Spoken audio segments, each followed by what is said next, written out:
So, mo ni ato ang timpla sa ato ang para sa atong putumaya, gata sa lata. Butangan na to og luya nga dinokdok. Unya gi sala na nako dinhi ogi. Napay nabilin gamay pero sagdi lang na pantutura na. Asin og asukal, sentral ako gigamit guys. So, gimamao rin ako ang timpla, bahala sa Batman, di ba? Tanaw na to kung sa resulta unya. Di ba? We'll see later guys. So, itong tanawon guys. Mukhang luto na ang atong putumaya.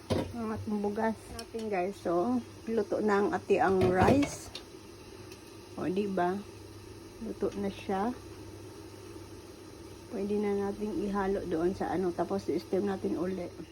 So, ingon na rin ra ang paghimo og putumaya guys. Masking wa tay putuhan, basta gusto mo ka o naay paraan. Imikos-mikos lang ni siya guys. Kuan ka ng ilurad na pala sa gata nga. Tinimplahan na nato sa ato ang templa or your own templa, di ba? Asin ra, luya og asukal or central ako ang gigamit ani guys. So, di ba? Imikos-mikos ra nato. Basta gusto mo kaon og putumaya. Na ay pamaagi, wahala ko ay putuhan, pero ako ni siyang gi-steam ra sa rice cooker steamer ra guys, di ba?